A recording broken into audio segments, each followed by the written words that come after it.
Hi, this is Algebra 1, Lesson 95.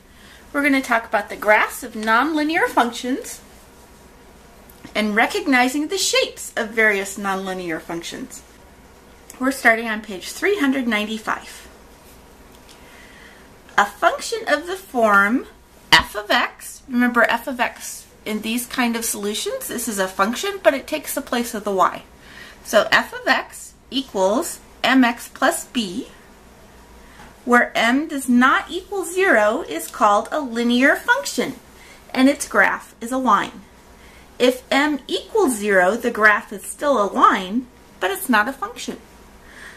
If you're in my class, I'll give you 5 extra credit points if you email me and tell me why, if m equals 0, f of x equals mx plus b is not a function.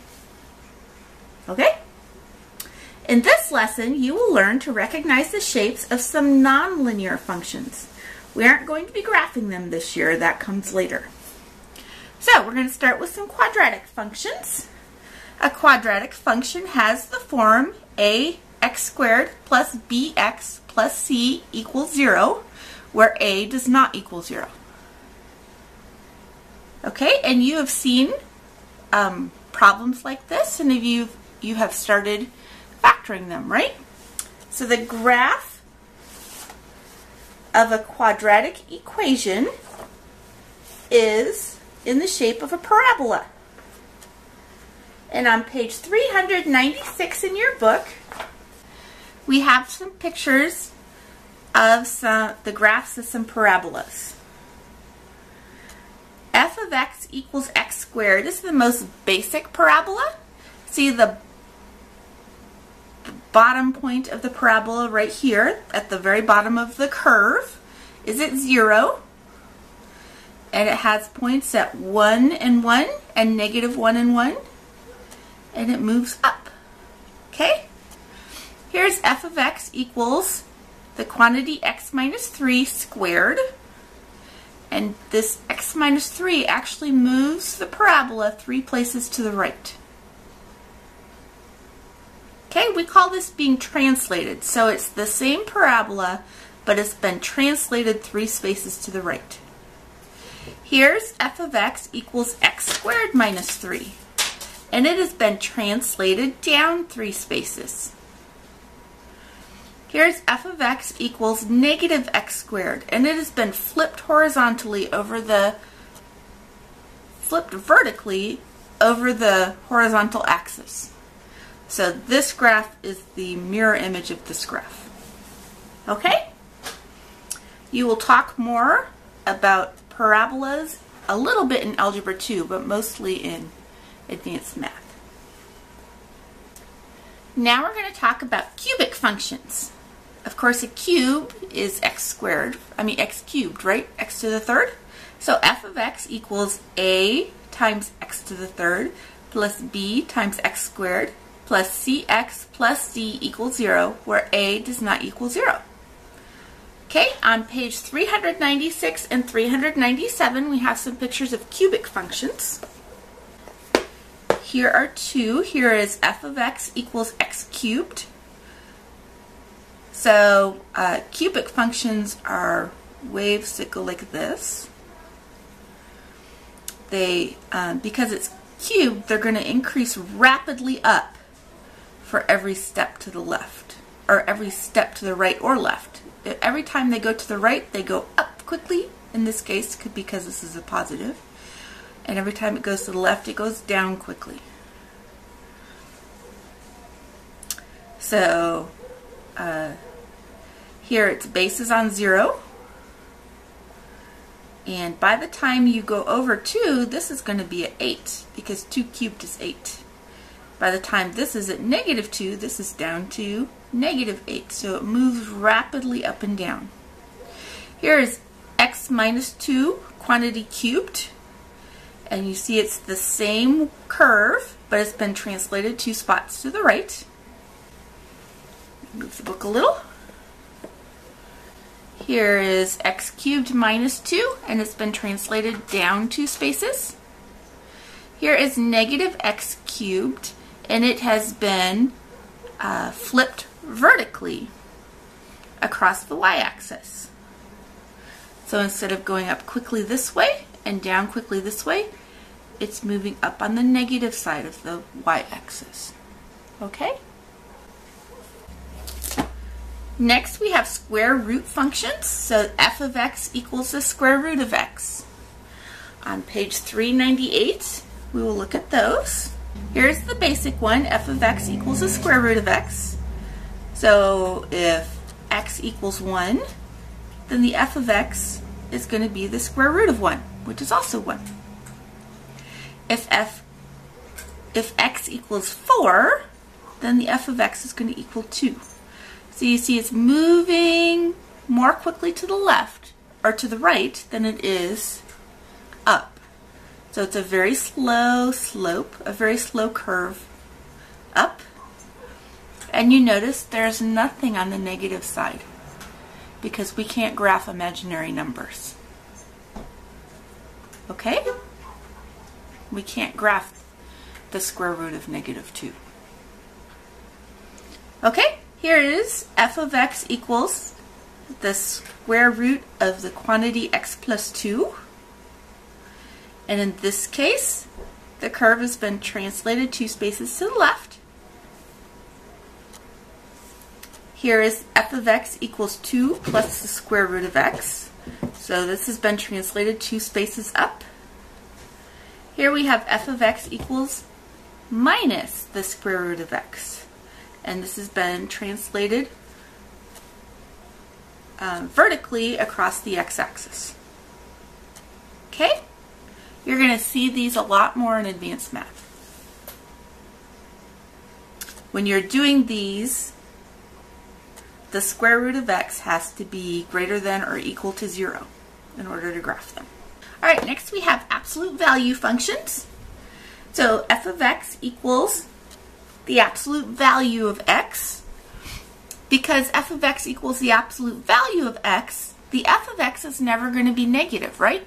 The x may be negative, but the f of x, which is the y part of the graph, is never going to be negative. So it's always going to go up on both sides. So we have straight curves, we have lines, actually these are rays because they have an endpoint, but then they continue the other way, that meet in the center, and then the lines are mirror images of each other. So if x equals 1, then f of x equals 1. If x equals -1, f of x equals 1 because that's the absolute value of -1. Okay? So they're going to go off at a very sharp angle. Here is f of x equals the absolute value of the quantity x minus 2. So this same graph has been translated 2 spots to the right.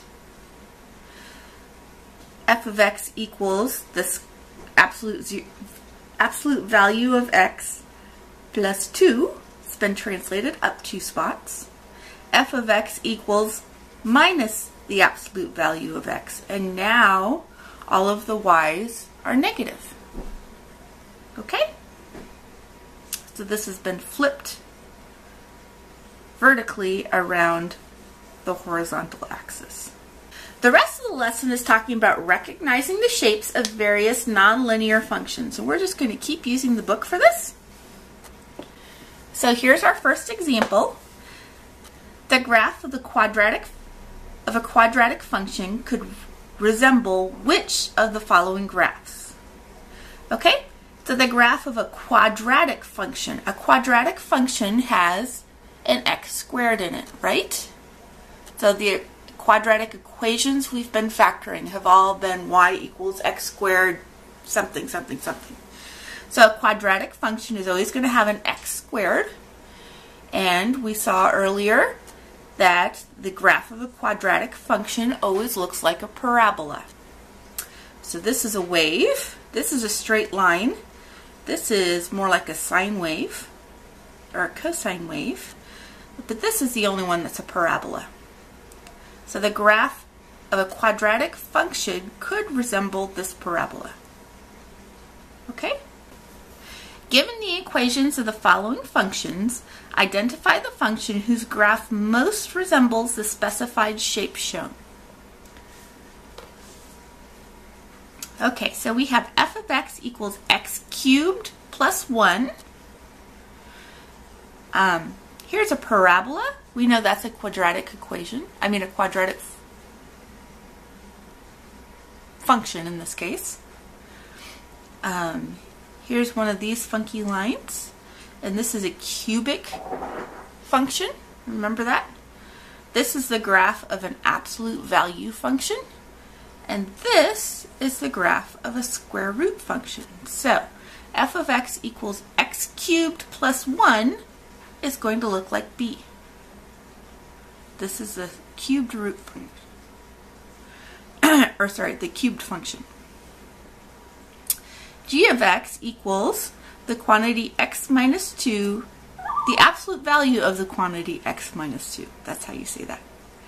So which one of these looks like the absolute value? Of course, for an absolute value, that means that the y is never going to be negative. So that's going to be this one. Right? Okay, h of x equals minus the square root of x. And this one is the square root function. Okay, L of x equals x squared plus x plus 1. So this one is x squared, so it's a quadratic function. So we're going back to the parabola. Okay, let's try one more. I'm pretty sure you will not have any trouble with this. Shown below are the shapes of the graphs of various functions. Here's a parabola. Here's one of these curves. Here's this. Okay, so match the following functions to one of the graphs shown above. Okay, we have f of x equals minus x cubed plus 3. And this one is the cubic function. So this would equal b. G of x equals negative x squared plus 5. Quadratic functions always graph into a parabola. So this is the parabola, so that would be a. F of x equals 1 plus the square root of x. So that's going to be this guy. And k of x equals the absolute value of the quantity x minus 3.